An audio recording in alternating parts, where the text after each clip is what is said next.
menciptakan pujian ini yang mengatakan kekuatan hatiku. Sebab kami percaya Tuhan, Engkau adalah tempat persembunyian kami. Engkau adalah tempat pertolongan kami. Tiada lain seperti Engkau, ya Yesus.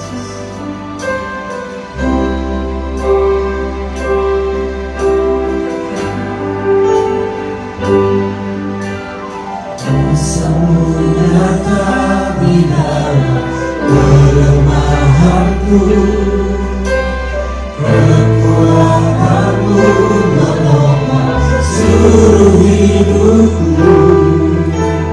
Dari mana datang pertolonganku? Hanya Yesus pertolonganku. Engkaulah sumber kekuatan hatiku,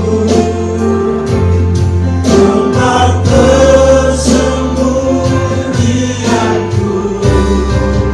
Engkau menolong di saat susahku, tempat perlindunganku. Kau berada dan berisai di hidupku. Kuasa-Mu datang, ya Yesus. Kuasa-Mu datang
Kami percaya Engkau adalah penolong kami yang setia Tuhan.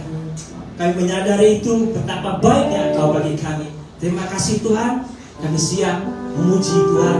Mari yang percaya sama-sama katakan amin. Tetap berdiri, kita akan bersukacita. Amin. Kasih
mencintai Engkau Tuhan. Hati kami tenang dekat dengan Engkau. Terima kasih.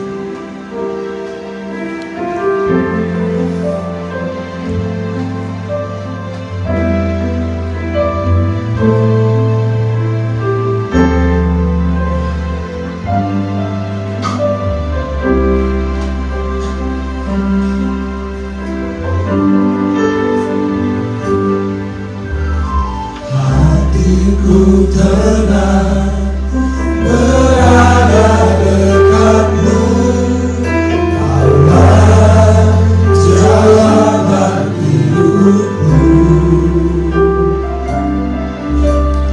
Hatiku tenang berada dekatmu, Kaulah pelihara hidupku.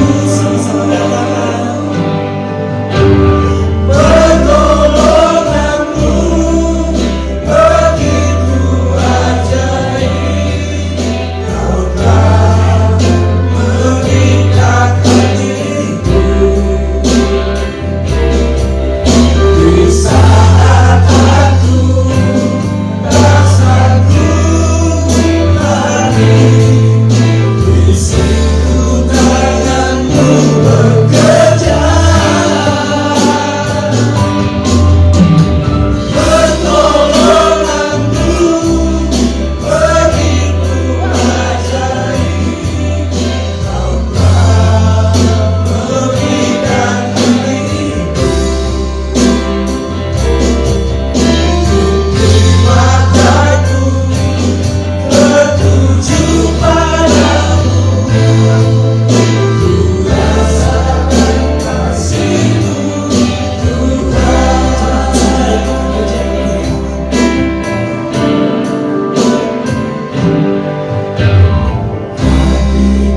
tenang berada dekatmu, Kaulah jawaban hidupku. Hatiku tenang berada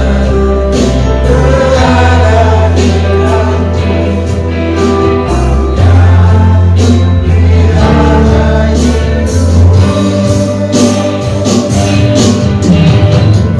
Pertolonganmu begitu ajaib, Kau telah mengikat hatiku. Di saat aku rasaku lagi, di situ tanganmu bekerja. Pertolonganmu begitu ajaib, Kau telah mengikat hatiku. Mataku tertuju padamu, ku rasakan kasih-Mu, mataku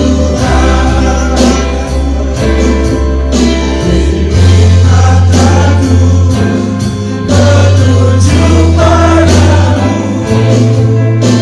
ku rasakan kasih-Mu,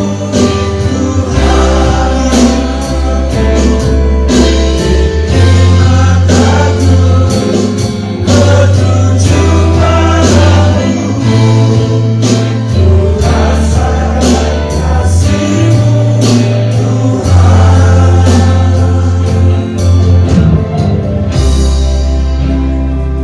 Kami percaya Tuhan, bahwasanya Engkau baik bagi kami. Mataku tertuju kepada Kau Tuhan. Sepanjang bulan ini Tuhan, kami merasakan pertolongan-Mu yang begitu baik bagi kami. Dengan apakah kami membalas kebaikan-Mu Tuhan?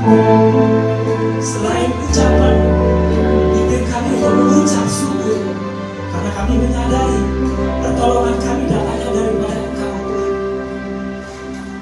Terima kasih Bapa, terima kasih Tuhan buat kebaikan-Mu atas jemaat-Mu di tempat ini. percaya sama-sama katakan amin. Saya ulang berdiri akan mengucapkan pengakuan dengan Rasul 1, 2, 3. Aku percaya kepada Allah, Bapa yang Maha Kuasa, dari langit dan bumi, dan kepada Yesus Kristus, Anaknya yang tunggal Tuhan kita, yang dikandung daripada Roh Kudus, lahir dari anak darah Maria, yang menderita di bawah pemerintahan Pontius Pilatus, disalibkan, mati dan dikuburkan, turun ke dalam kerajaan maut. Pada hari yang ketiga, bangkit pula dari antara orang mati, naik ke surga, duduk di sebelah kanan Allah, Bapa yang Maha Kuasa, dan akan datang dari sana untuk menghakimi orang yang hidup dan yang mati. Aku percaya kepada Roh Kudus, gereja yang kudus dan paham, persekutuan orang kudus, pengampunan dosa, doa kita daging, dan hidup yang kekal. Amin. Silakan duduk Bapak Ibu.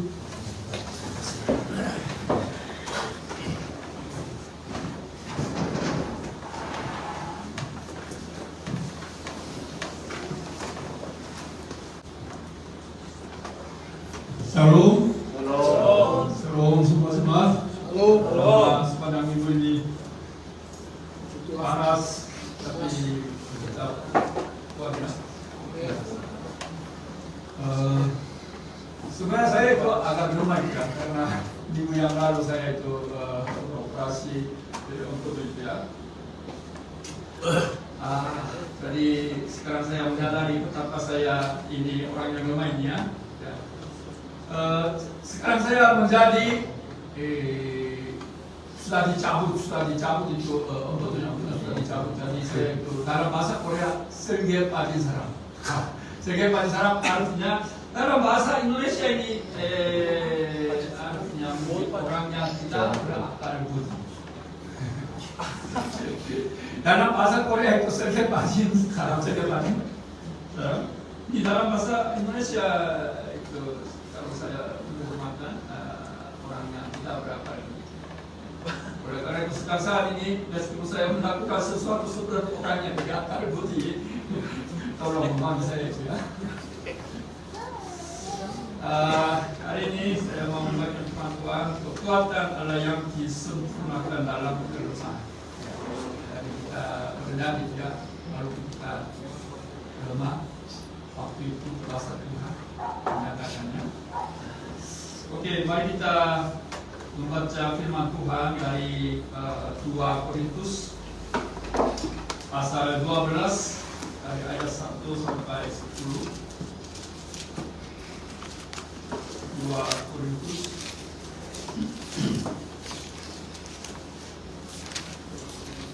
Korintus pasal 12 dari ayat 1 sampai 10 ya, mari kita membaca bergantian.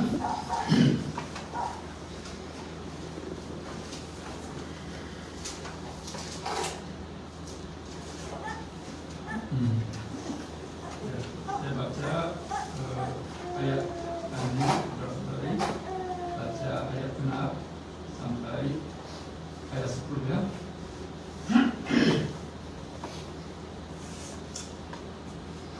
Aku harus bermegah sekalipun memang hal itu tidak ada faedahnya. Namun demikian aku hendak memberitakan penglihatan-penglihatan dan pernyataan-pernyataan yang kuterima dari Tuhan. Aku tahu tentang seorang Kristen, tentang dalam tubuh, aku tidak tahu. Tentang luar tubuh, aku tidak tahu. Allah yang mengetahuinya. Orang itu beribadah katakan tidak Kristus. Aku juga tahu tentang orang itu, entah di dalam tubuh, entah di luar tubuh. Aku tidak tahu, Allah yang mengetahuinya.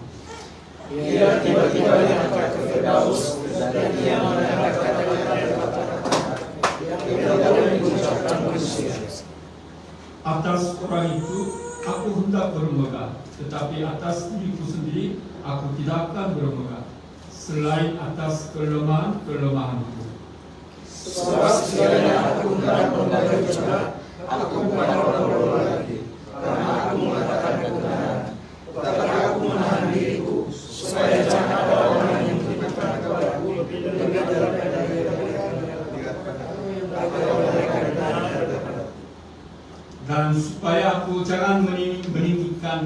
karena penyataan-penyataan yang luar biasa itu, maka aku diberi suatu duri di dalam dagingku, yaitu seorang utusan iblis untuk membocor aku, supaya aku jangan meninggikan diri.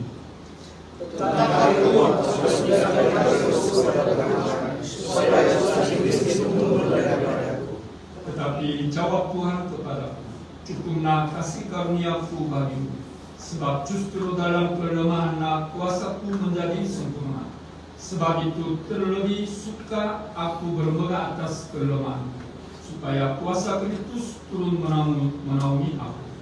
Karena itu aku senang dan rela di dalam kelemahan, di dalam siksaan, di dalam kesukaran, di dalam penganiayaan, dan disesatkan oleh karena Kristus. Sebab jika aku lemah, maka aku kuat. Semua orang di dunia ini mau membanggakan kekuatan mereka, ya. Dan ada juga sedemikian. Kemarin World Cup, Euro dan Copa World Cup sudah selesai, ya. Jadi negara Spanyol dan negara Argentina itu menang, ya. Jadi mereka itu membanggakan mereka diri sendiri, ya.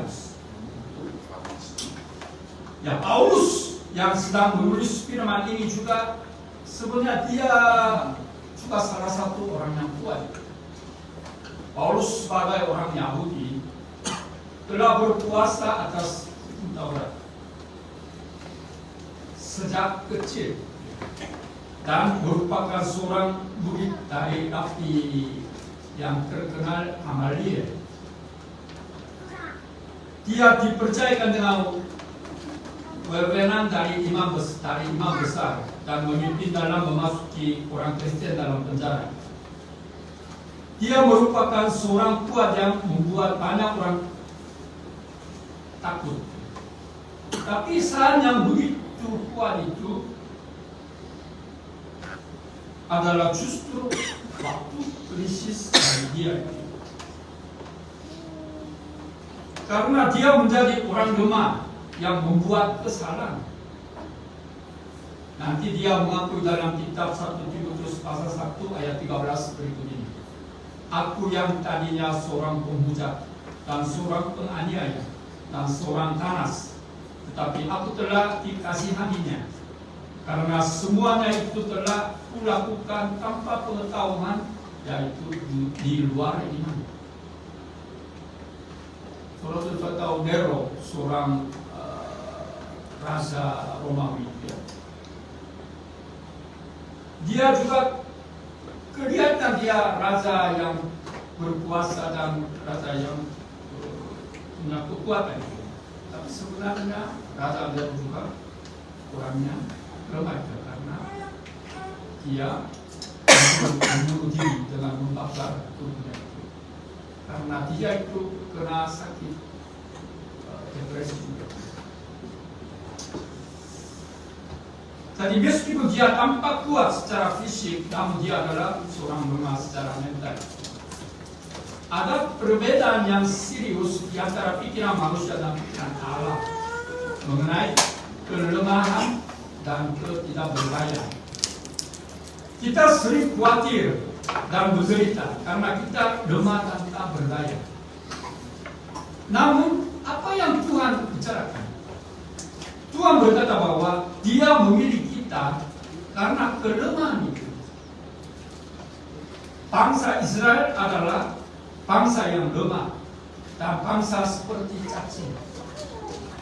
Namun karena kelemahan itu, bangsa Israel terpilih.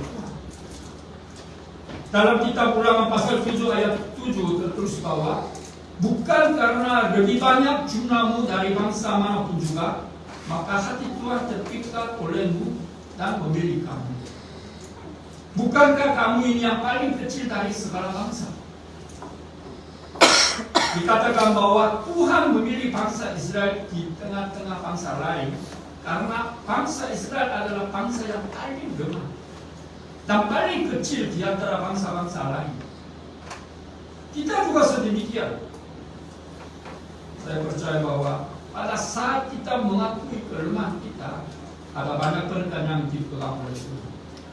Amin, saudara-saudari. Dalam Matius pasal 5 ayat 3 berbunyi bahwa berbahagialah orang yang miskin di hadapan Allah, karena mereka lah yang mempunyai kerajaan Allah, kerajaan surga. Di sini kata miskin arti apa? Ini bukan berarti kemiskinan secara material, melainkan dosa dan ketidakmampuan di hadapan Tuhan. Dengan satu kata berarti hati yang diremukkan di hadapan Tuhan. Ini juga berarti kerendahan hati atau keadaan yang mengosongkan pikiran diri sendiri di hadapan Tuhan. Dengan menaruh ketamakan, akibatnya mendatangkan keadaan yang tenang. Saudara-saudara yang dikasih Tuhan, semoga saudara-saudara menjadi orang yang miskin secara rohani. Orang-orang yang miskin secara rohani akan diberkati oleh Tuhan. Amin, saudara-saudara. Secara rohani miskin artinya ya meletakkan ketamakan diri sendiri dan merendahkan diri sendiri di hadapan Tuhan. Orang-orang yang dipakai Tuhan bukanlah orang-orang yang bijaksana, kuat, dan berkuasa, melainkan orang-orang yang bodoh, lemah, terhina, gagal, dan penuh dengan kesalahan. Contohnya Musa. Kehidupan bagian pertama Musa kelihatan kehidupan seorang bersukses. Dia sangat berbangga sebagai putra Raja Mesir yang muda dengan gaya akademis. Namun ketika dia berada di bawah putri Raja Firaun sebagai putra raja, Tuhan tidak bisa memakainya. Musa selalu memiliki sombongan dalam menyelamatkan umatnya dengan kekuatan diri sendiri.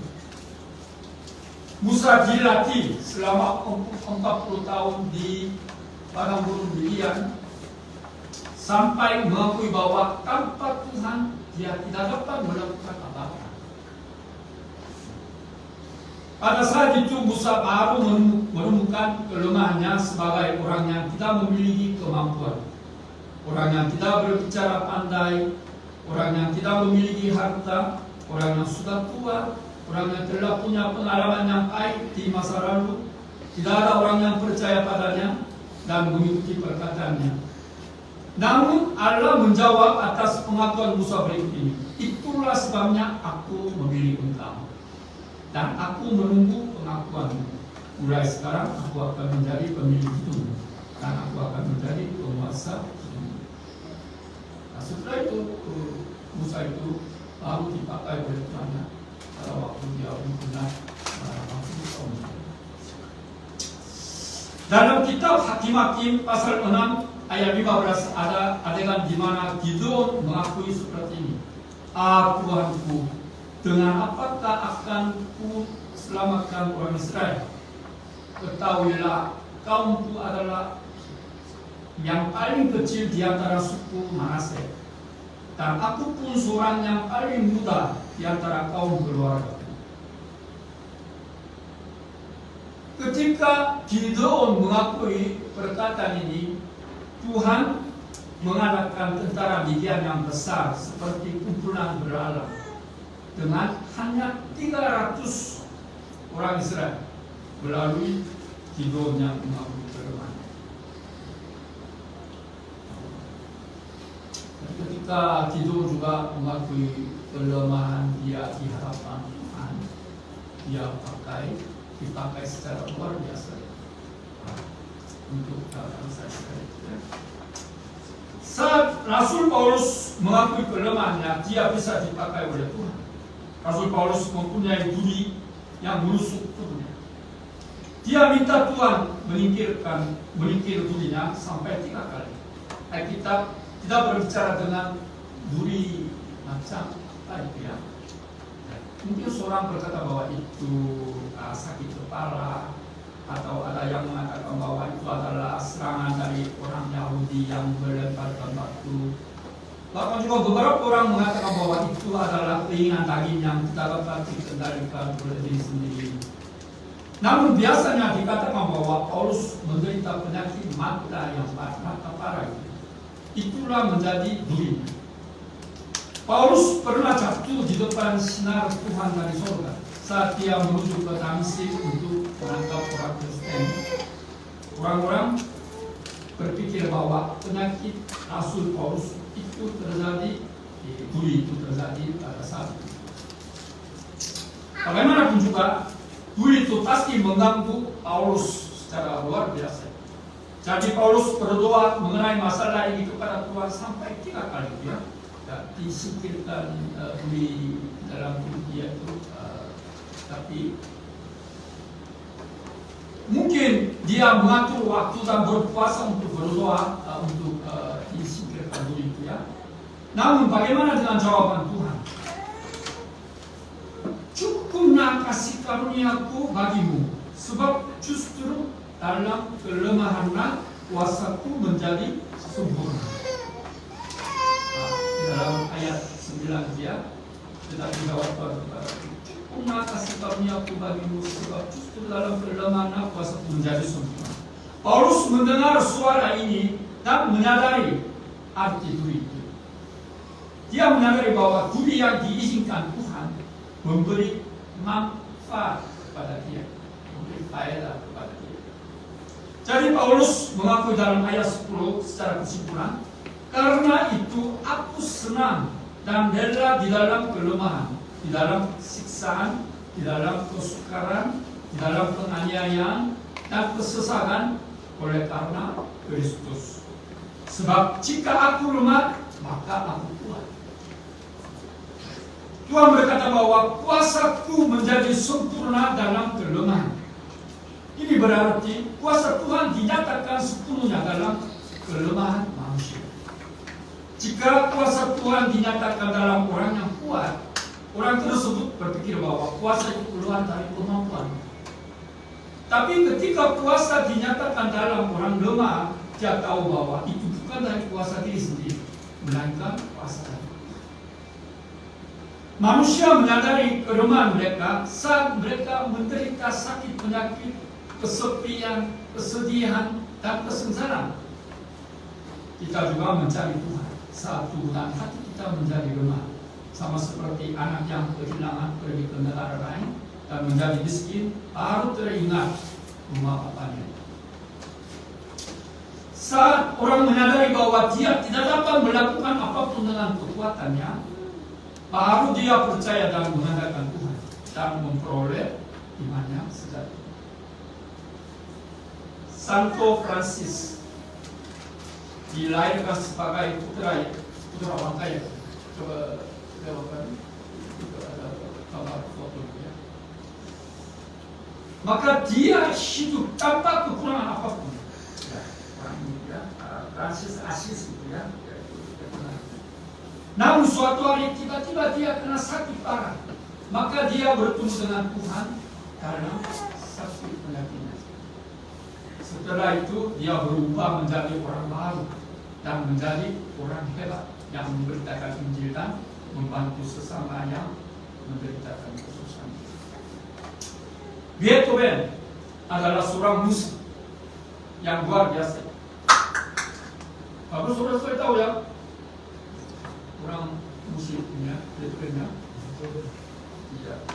Ketika dia tidak bisa mendengar dari telinganya, ketika dia menjadi seorang tuli, dia mengarang lagu yang lebih luar biasa daripada sebelumnya. Dan memang sebelum juga dia itu mengarang lagu luar biasa. Tapi setelah dia menjadi seorang tuli, dia lebih menjadi orang yang luar biasa.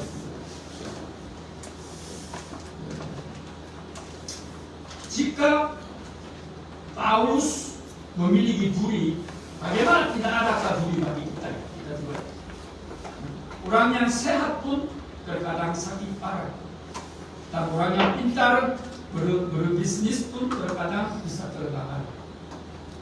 Tuhan hanya membiarkan duri itu kepada kita untuk sementara, karena ada manfaat yang diberikan kepada kita. Orang yang tidak percaya pada Tuhan dapat mudah putus asa ketika dia lemah karena duri. Maka terkadang ada orang yang membunuh diri sendiri karena kelemahan. Khususnya di negara Korea itu banyak orang itu membunuh diri ketika dia bisnis dia tergagal atau mungkin sekolah juga ya membunuh diri karena itu angka dia tidak dinaik atau dia tergagal dalam kelompok yang khusus itu ya dia membunuh diri. Tapi kita yang percaya pada Tuhan harus berdoa kepada Tuhan saat kulit wanita kita. Apa kelemahan yang sedang saudara-saudara miliki? Mari kita mengasihi dan mengakui kelemahan kita. Jika kita tidak mengakui kelemahannya, kita akan menderita karena kecemasan. Ini juga membuat kita tidak berbahagia karena kita harus hidup berpura-pura di depan orang-orang.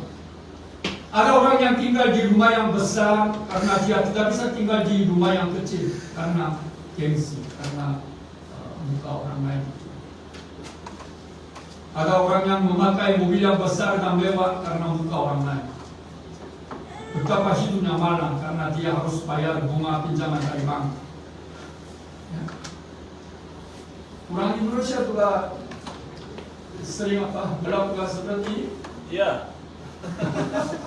Orang Korea juga begitu dulu itu. Walaupun dia miskin, tapi dia itu karena itu ada sesuatu pesta harus pesta itu dia walaupun dia miskin dia pinjam dari sesama dua keluarga saudara dan juga dia buka pesta yang mewah itu ya walaupun dia orang miskin karena apa? Gengsi. Karena muka orang lain.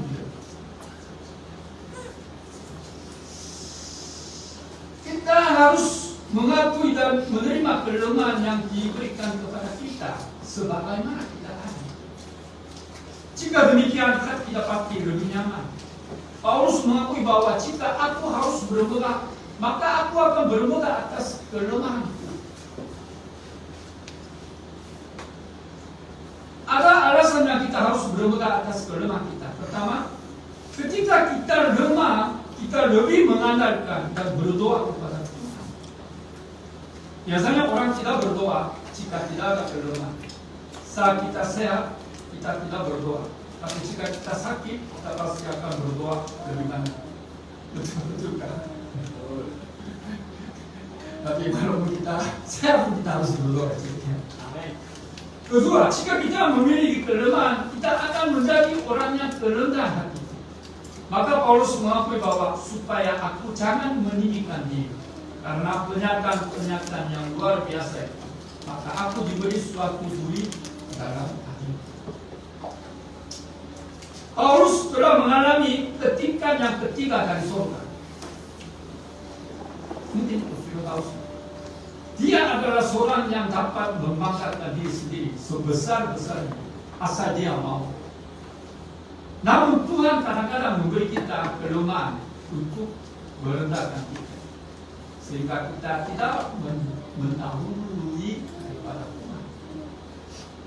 Jika kita memiliki kelemahan, kita akan mengerti lebih banyak orang. Jika kita memiliki kelemahan dan cacat, kita akan mengerti orang lain dan kita akan bersimpati dan merangkul orang lain. Tidak ada orang yang sempurna di dunia ini. Bukan Tuhan tidak memakai kita karena kesalahan, kekurangan, dan kelemahan kita. Sebaliknya, Tuhan memakai kita karena kelemahan kita. Ini adalah Injil dan Amor. Perbedaan di antara agama biasa dan kekristenan ada di sini. Agama lain menekankan perbuatan yang baik. Agama lain semua itu mereka mencapaikan Tuhan dengan kekuatan diri sendiri. Mereka itu melakukan perbuatan yang baik dengan kekuatan diri sendiri. Mereka mau capaikan sesuatu. Tapi agama Kristen menekankan kelemahan manusia. Jadi orang Kristen selalu mengandalkan Yesus yang menjadi juru selamat. Jika Tuhan mencari orang yang sempurna, tidak ada orang yang dipakai oleh Tuhan. di dunia ini, termasuk saya dan saudara-saudara. Walaupun begitu, Tuhan tidak hanya memakai orang yang lemah dan tidak belajar secara manusiawi. Tuhan memakai orang pintar juga dan mampu juga. Tapi Tuhan memakai mereka setelah mereka menyadari bahwa mereka adalah orang yang lemah di hadapan Tuhan. Oleh karena itu, orang yang bijaksana adalah orang yang hidup dengan kuat dan berani di depan manusia, namun hidup dengan lemah di hadapan Tuhan. Yang kuat di hadapan Tuhan adalah kesombongan. Hidup dengan lemah di hadapan Tuhan adalah kerendahan. Oleh karena itu, jika kita menjadi orang yang lemah di hadapan Tuhan, Tuhan memberi kita semampuan dapat memindahkan Tuhan.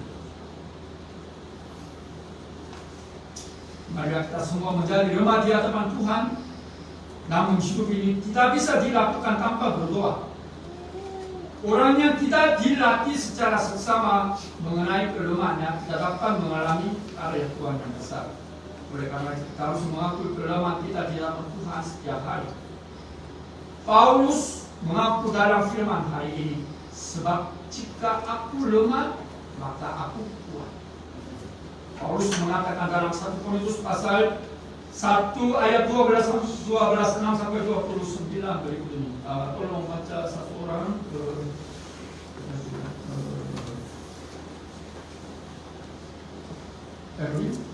Erwin tolong baca 1 Korintus pasal 1 ayat 26 sampai 29. 1 Korintus 1 Ya. ayat 26 sampai 26 sampai 20. 1 Korintus 1 ayat 26 sampai 29. Ingat saja saudara-saudara, bagaimana keadaan kamu ketika kamu dipanggil. Menurut ukuran manusia tidak banyak orang yang bijak, tidak banyak orang yang berpengaruh, tidak banyak orang yang terpandang. Tapi apa yang bodoh bagi dunia dipilih Allah untuk memalukan orang-orang yang berhikmat. Dan apa yang lemah bagi dunia dipilih Allah untuk memalukan apa yang kuat. Dan apa yang tidak terpandang dan yang hina bagi dunia dipilih Allah. Bahkan apa yang tidak berarti dipilih Allah untuk meniadakan apa yang berarti, supaya jangan ada seorang manusia pun yang memegahkan diri di hadapan Allah. Rasul Paulus berkata dalam 2 Korintus pasal 10 ayat 17 dan 18 berikut ini juga. Barang siapa bermegah, hendaklah ia bermegah di dalam Tuhan. Sebab bukan orang yang memuji diri yang tahan uji, melainkan orang yang dipuji Tuhan. Bahkan juga di dalam kitab Yeremia pasal 9 ayat 23 dan 24 dikatakan bahwa janganlah orang bijaksana bermegah karena kebijaksanaannya. Janganlah orang kuat bermegah karena kekuatannya. Janganlah orang kaya bermegah karena kekayaannya. Tetapi siapa yang mau bermegah, baiklah bermegah karena yang berikut, bahwa ia memahami dan mengenal aku, mengenal Tuhannya, bahwa akulah Tuhan yang menunjukkan kasih setia, keadilan dan kebenaran di bumi. Sungguh semuanya itu kusukai. Demikianlah firman Tuhan. Saya mau menunjukkan kepada ini. Orang yang benar-benar mengakui kelemahannya di hadapan Tuhan akan mengalami kekuatan. Di mana tempatnya? Raja Saul juga dipakai oleh Tuhan ketika dia punya kerendahan hati. Tetapi ketika dia menjadi orang sombong bahwa dia dapat melakukan segala sesuatu dengan kekuatan diri sendiri, dia dikucilkan oleh Tuhan dan mengakhiri dunia dengan sedih.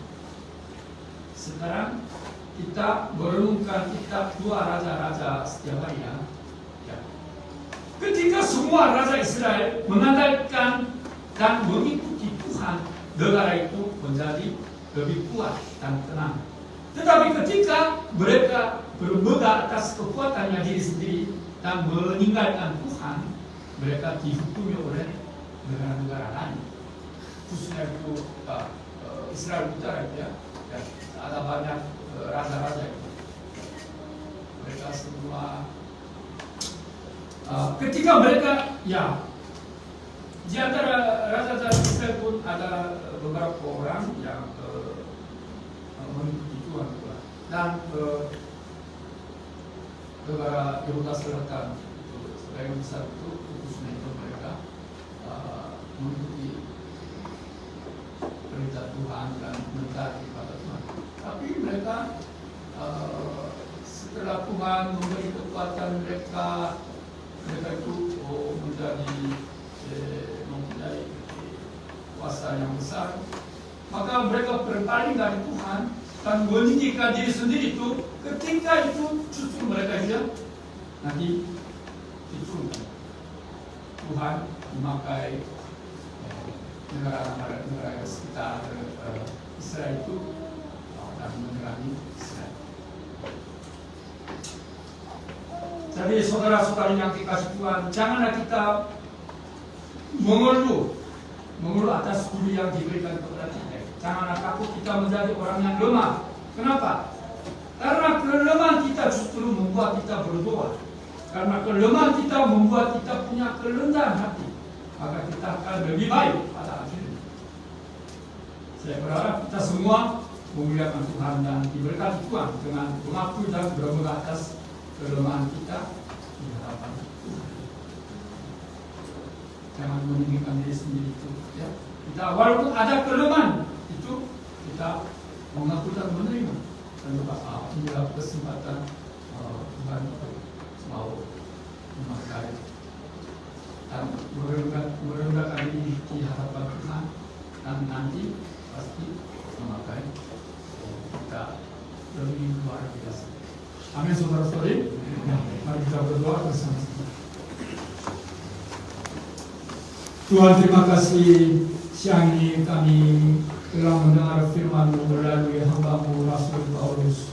Ketika dia mengakui kelemahan dia boleh dipakai untuk kemuliaan-Mu lebih luar biasa. Biarlah kelemahan kami boleh memberi faedah dan manfaat bagi kami. Janganlah kami mengeluh dan terputus asa karena kelemahan kami.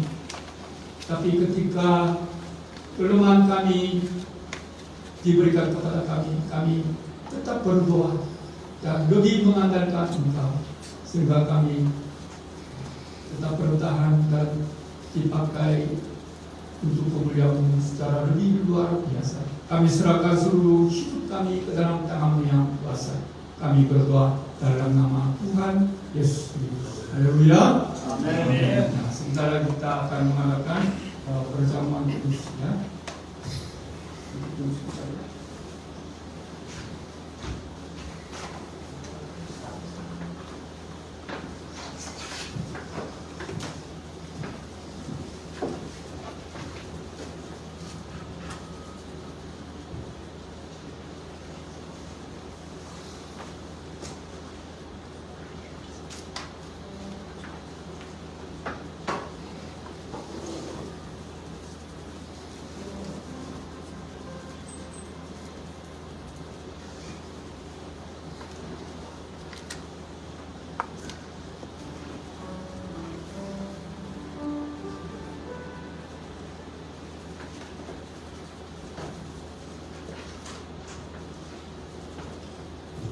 Sebelum kita menerima perjamuan kudus, marilah kita bernyanyi satu pujian sejauh timur adalah.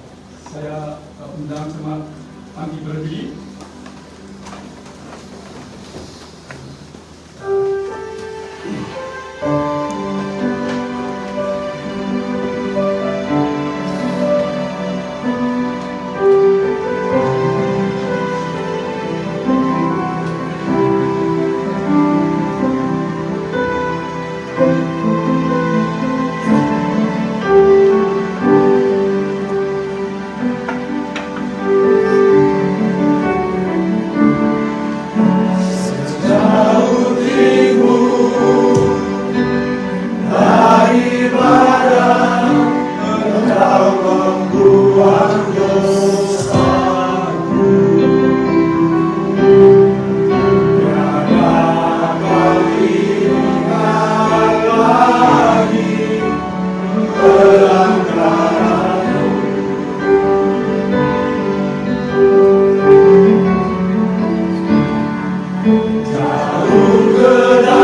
menerima perjamuan kudus.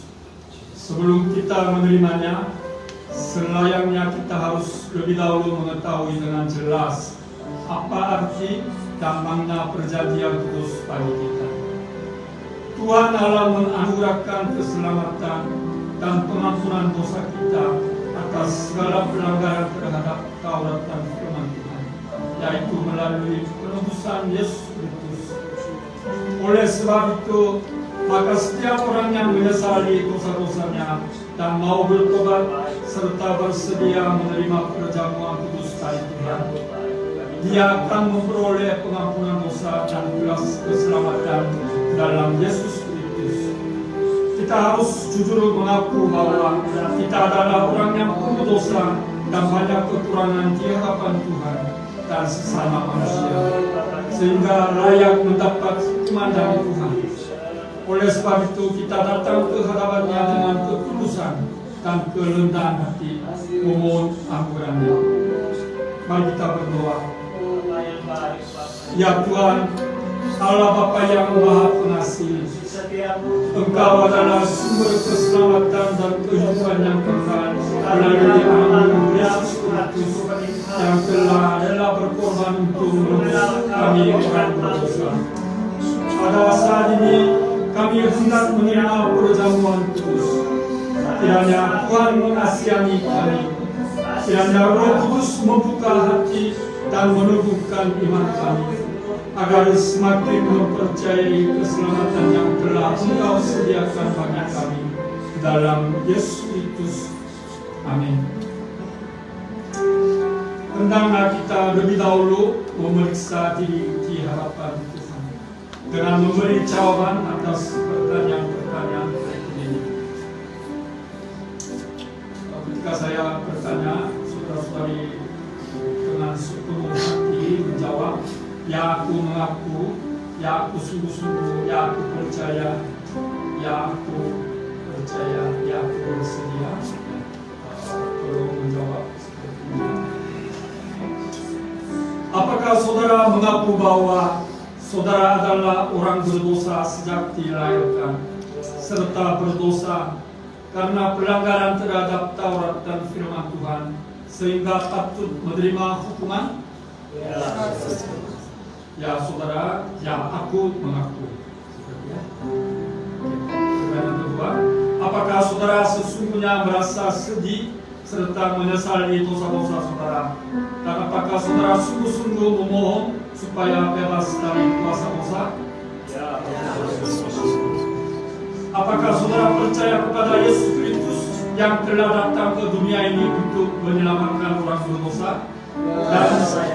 Dan Dia yang telah mati dan bangkit untuk menanggung dan menghapus dosa saudara?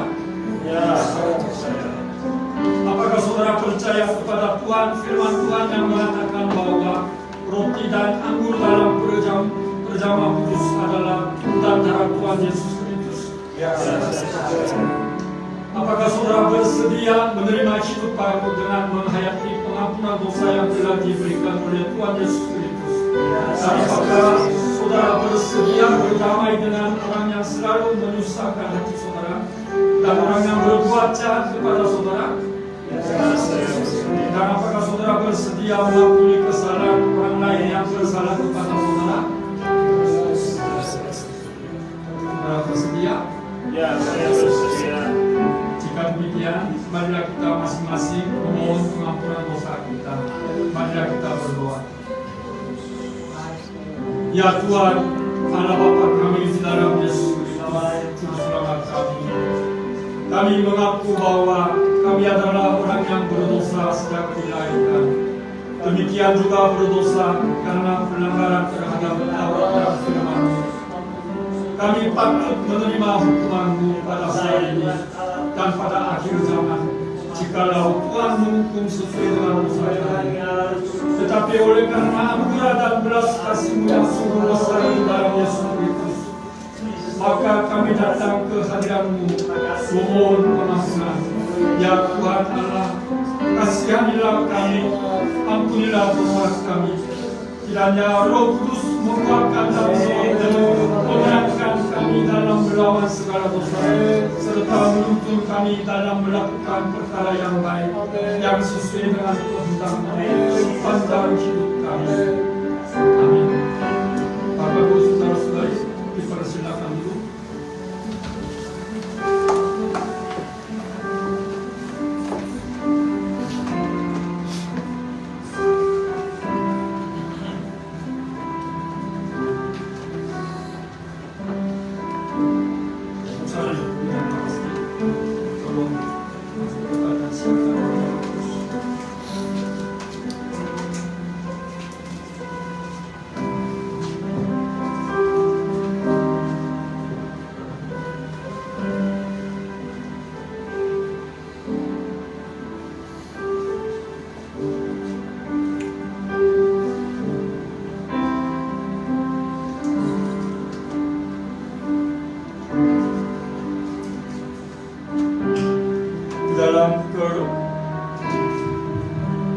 Dalam kerendahan hati, marilah kita merenungkan pesan serta mengucapkan perjamuan kudus.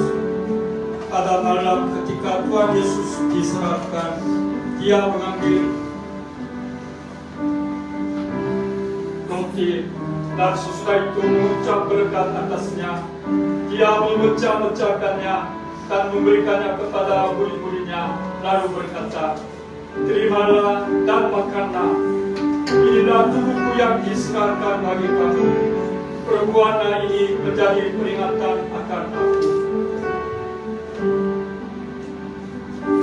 Sesudah mereka selesai makan, Yesus mengambil cawan dan mengucap syukur, lalu memberikannya kepada mereka dan berkata, "Terimalah dan minumlah kamu semua dari cawan ini. Cawan ini adalah perjanjian baru yang dimeteraikan oleh darahku yang ditumpahkan bagi kamu untuk pengampunan dosa. Perbuatanlah ini menjadi peringatan akan aku."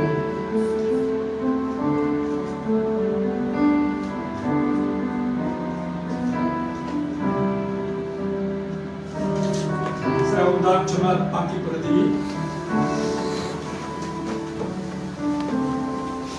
dan maju ke depan, lalu mengambil roti dan cawan yang dipegang oleh Pendeta Muksani dan Bapak Stay. Setelah mengambil roti dan cawan, pulang ke tempat masing-masing dan tetap berdiri sampai kita akan makan dan minum bersama-sama. Saya undang jemaat maju ke depan dan ambil roti dan cawan, dan kemudian pulang ke tempat masing-masing dan kita berdiri sampai kita makan dan minum bersama-sama.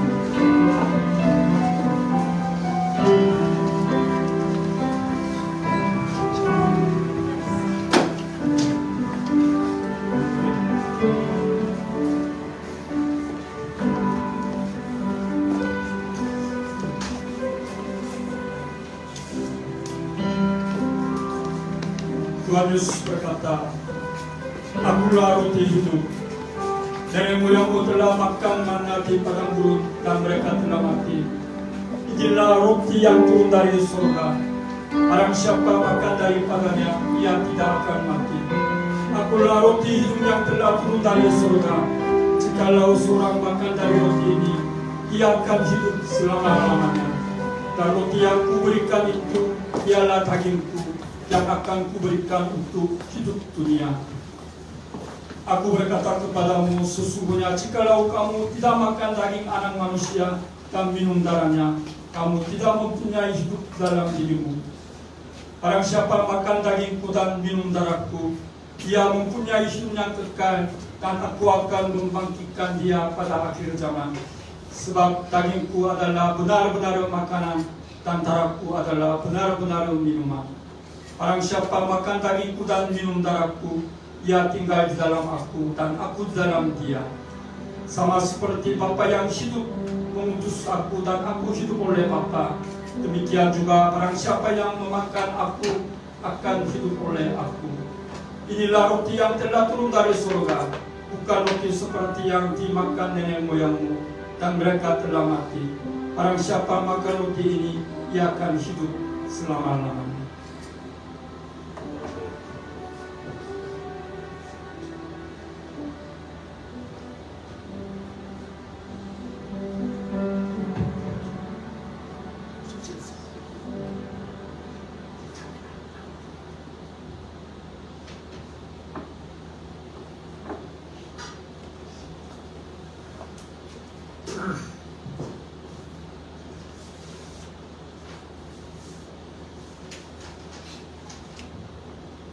Sesuai dengan perintah Tuhan Yesus, marilah kita menerima tubuh Tuhan Yesus bersama-sama.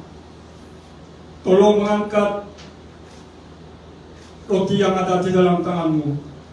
Tuhan Yesus Kristus berkata, terimalah dan makanlah. Inilah tubuhku yang diserahkan bagi kamu untuk keselamatanmu, yang memelihara serta menumbuhkan imanmu, supaya engkau beroleh hidup yang kekal. Amin. Silakan makan.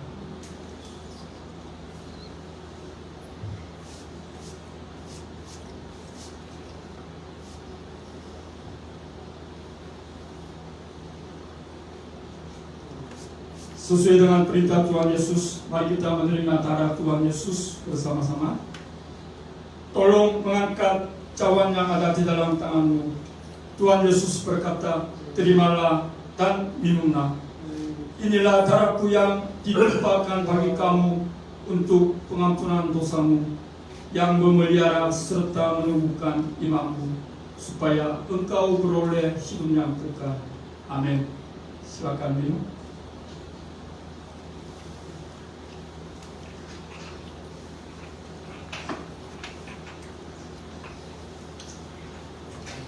Mari kita berdoa.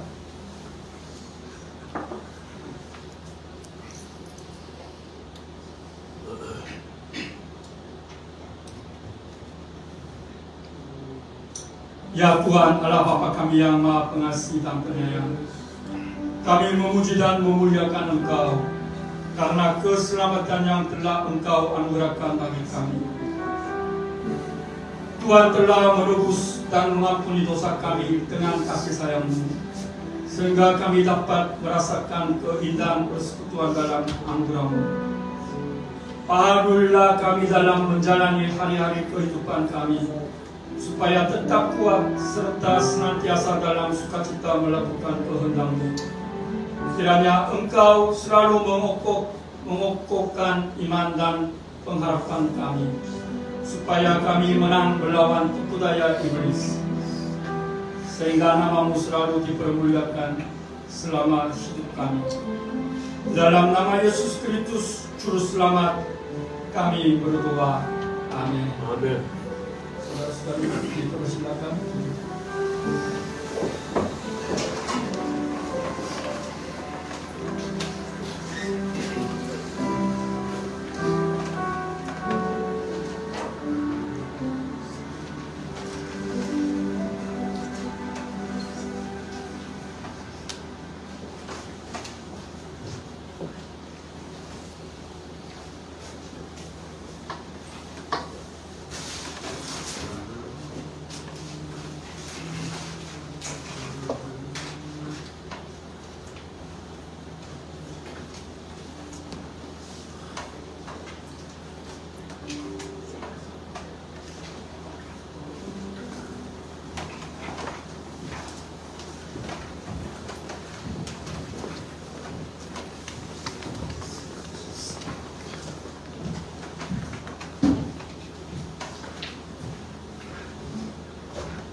Haleluya, Bapak Ibu diberkati oleh firman Tuhan. Dan Bapak Ibu juga diberkati oleh Tuhan Kudus.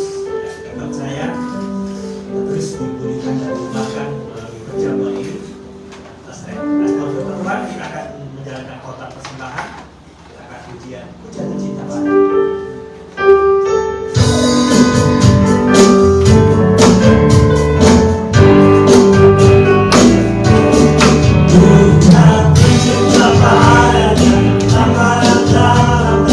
Amaranta,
Tuhan Kau memberkati pikiran kami, hati kami, roh kami melalui kebenaran firman Tuhan. Kami percaya Tuhan, Tuhan memakai saya mencoba lebih lagi di dalam kuasa pengurapan yang baru. Bapak juga memberkati setiap jemaat-Mu yang telah memberikan korban persembahan. Dalam persembahan ini Tuhan boleh memegang kerajaan-Mu melalui gereja IC Ansar. Kami mengucap syukur, yang percaya sama-sama katakan amin.